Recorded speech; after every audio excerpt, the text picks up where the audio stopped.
Hello ladies and gentlemen, welcome to another video.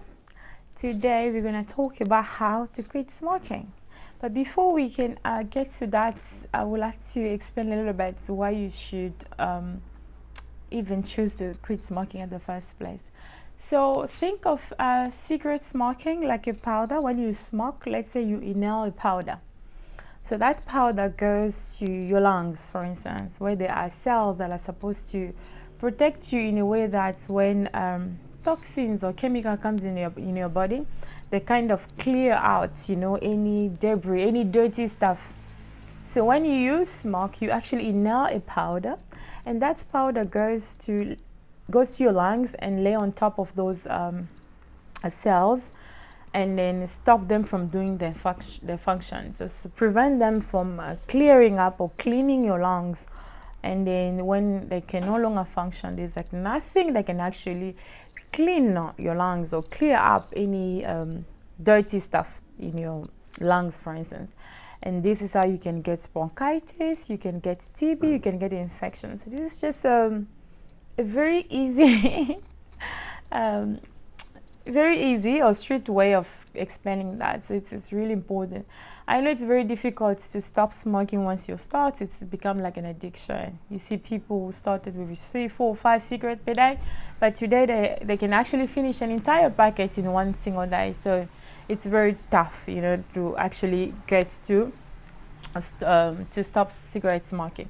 So the best thing to do, or the first thing to do, is to not start smoking. So if you are a parent and you have teenagers, my advice to you will be to actually start keeping an eye on your children, because there are always those friends that will trying to convince them that smoking is the way, that they can actually relieve themselves from the stress, from anxiety, from pain, from whatever emotional thing they're going through while smoking, which is not the case. So as a parent, you have the responsibility to watch over your children, whether you do co-parenting or they actually live with you, whatever works for you guys. Make sure you keep an eye, make sure they don't start, because to quit is very difficult for them. So do not allow them. So the best thing to stop, or the best way to stop smoking will be to not start smoking at the first place. So parents have that responsibility. And also, if you're a teenager, you are watching me, I will advise that you stop. If you have started recently, or you have started 1 to 5 years ago, you're going to stop. You have to stop, because by the time you reach 20 something, 30 something, 40 something, it will be very difficult, because you are so used to it. You become dependent on cigarette smoking or weeds or whatever you smoke. You become so addicted sometimes that it's so difficult to quit. So don't just start at the first place. Just spare yourself from the drama, and it will definitely gonna help you. So yes, and there are so many consequences linked to cigarette smoking, like I trying to explain with the powder. So there are so many things that won't be clear out from your lungs, for instance, because of the presence of whatever that you inhale when you smoke. We trying to explain about the powder, yeah, but there's a medical term, so it will be very difficult. You'll be at risk for tuberculosis. You can actually get it, like pulmonary tuberculosis. You can have a heart attack, heart disease. There's so many problems. You can have bronchitis. You can have even later on in life, rheumatoid arthritis, problem with your joints, just because of cigarette smoking. So there's nothing good that comes from smoking at all. There's nothing good that comes from it. There's a way you can find out, you can find ways on dealing with stress, but cigarette is not an option. Don't start at all. Make sure your children don't start. Make sure your friends don't start. We have that responsibility to watch over our siblings as well, to watch over our friends, our children, to make sure they don't start at the first place. And if they've just started recently, we also have the responsibility to make sure that they stop as soon as possible, because nothing good comes out of cigarette smoking, and we don't want that in our family. We don't want that around our children. We don't want that around our siblings, around our friends, around our loved one, and we don't even want that in our own lives. That's why we are here. So yes, you have to consider as quitting, just because I know you may not care about your health. You say, oh, whatever, I'm used to it. I know my lungs are damaged. I know my lungs are ugly. I'm gonna die from TB or heart disease or whatever. But there are people who are depending on you. That's where lies my concern. If you don't care about yourself anymore, I respect that. But the fact that people depending on you, you should care about that, because you have responsibility. You can't just Be careless. You cannot just choose, to behave as anyhow, lose yourself, die of any stupid disease, and then leaving people depending on you to suffer on health because they have no one to turn to since you decide to die stupidly.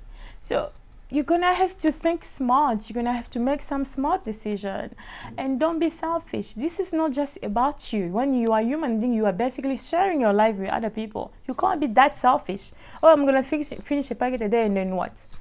And then what? Are you serious? What about everybody who's depending on you? You can't just afford to die like that. They're not strong enough to fly on their own. Why will you just give up on them because you are so selfish? You think, oh, cigarette is the way to go for you. It's not the way to go for you or anybody. You're going to have to get your shit together. Sorry for that, but you're going to have to pack yourself together.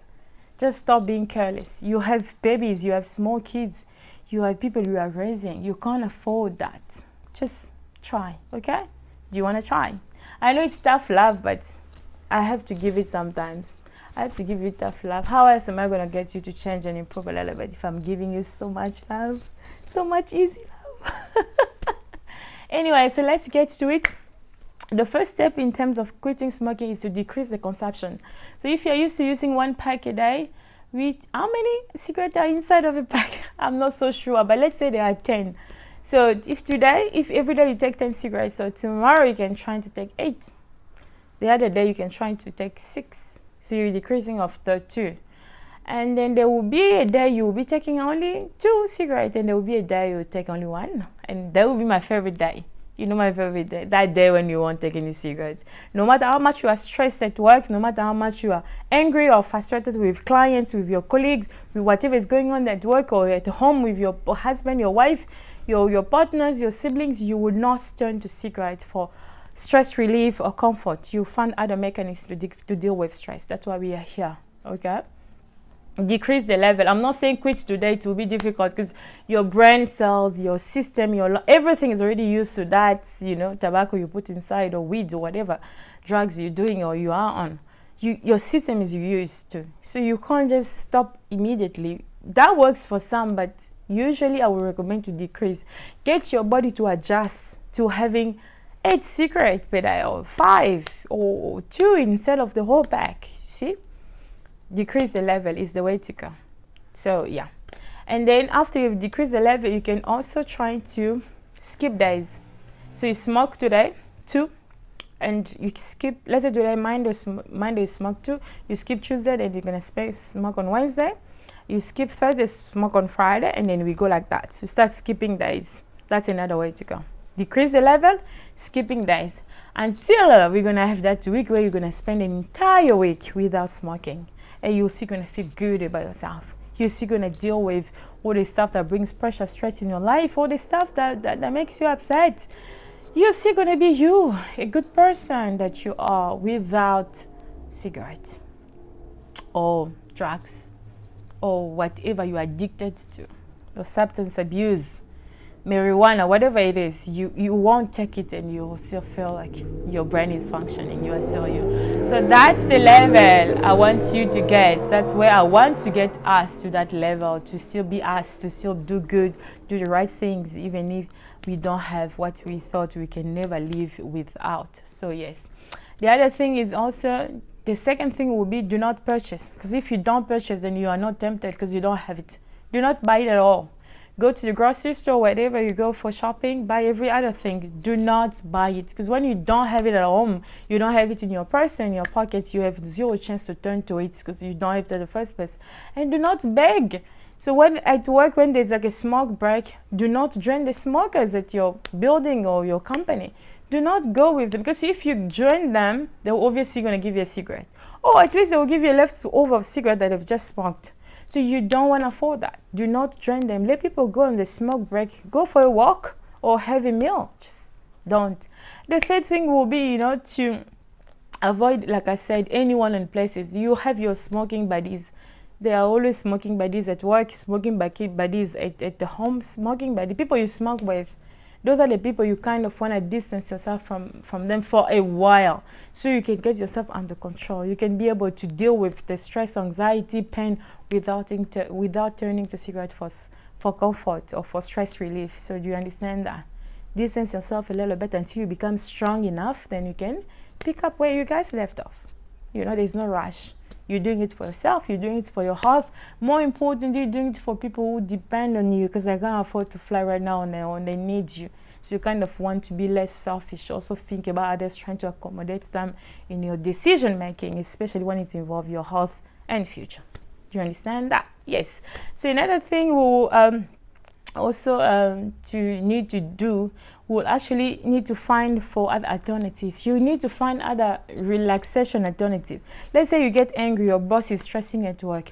Find another way that can help you relieve yourself. Can you go for a walk? Can you eat? Can you just shut up? Or can you do whatever you have to do it, but that's not involve drugs. That does not involve cigarette. That does not involve, a substance abuse. Does not involve feeding into your addiction. That's the point. So develop relaxation method. You really, really need it. And another thing will be like a point will be to go see a doctor. You can always see a doctor. They will find a replacement.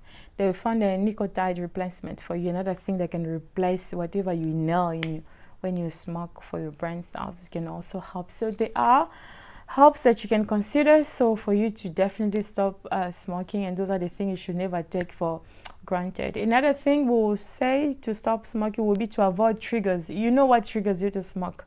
Is it anxiety? Is it pain? Is it anger? Is it stress? Whatever triggers the desire to go have a smoke or do drugs, follow your addiction, stop it. Avoid it. Stay away from it. This is another way you're going to prevent yourself from, going and giving into cigarette smoking or giving into drugs or marijuana or your addiction, whatever addiction you have. Avoid the trigger. Do it for your health and for people who depend on you, and you will see you will become lighter. So yes, you also need to find another thing you can actually do in the meantime. You can try to train your brain in another way. So when you feel like smoking, you can try to communicate with your brain, like, what can I do? Is there anything else I can do? Your brain can start thinking differently. Because right now your brain is thinking, I need tobacco in order to survive. I need drugs in order to survive. I need my addiction. I need to feed into my addiction in order to survive this type of pain or anxiety or stress or whatever that is going on with you at home, at work, in your neighborhood, in your personal life, emotionally. You're going to have to train your brain to think differently. So yeah, when you train your brain, it will definitely going to help you. So this is it for how to try to stop smoking. You have to do it. It's very important. And then in you there is power. You can do that, I believe. And then you can also believe in yourself that you can do that. So it's just if you can just find a way you can actually deal with the stress, another way. There's meditation, there's relaxation. You can have a walk, you can go have a drink. There's so many things you can do without just feeding into your addiction. Whether it's food, whether it's drugs, whether it's smoking. You can't keep feeding into your addictions because it's only gonna destroy your health. I don't want to lose you sooner than expected. I don't even want to lose you ever without having the privilege to meet you. So you kind of want to have to look after yourself. Make sure that you stay firm. That's another important element. Once you make the decision, you have to stay firm. You will always feel like smoking because your body is used to it, your system, your nervous system. So, but you have to stand firm. You have to do your best. Like, no, I'm not. If my body wants, go get yourself. Me as a person, Nicole, I don't want to. You have to make the decision. You have to stand firm. You have to fight for a decision. Eventually desire will go away. There are millions of people who quit smoking. Why not you? Hey, I believe you can do it. Why not you? So you should definitely believe that you will quit smoking, and I'm so proud of you because I know you're gonna apply all the tips that we spoke with. You will stop being selfish. You will think about people who are depending on you. You'll be thinking about your future and the health, and you make all the rational decisions, and I will be so proud of you from far. So thank you for watching. And more importantly, you should be able to apply these tips or share with your friends and family or anyone you know is struggling with addiction, cigarettes, drugs, and and substance abuse and so forth, and it will definitely help them, all these tips that we have discussed. Thank you so much for watching, and check out my other video. You might find them interesting, and I will see you in all other videos. Enjoy your day further. Love you a lot. Bye.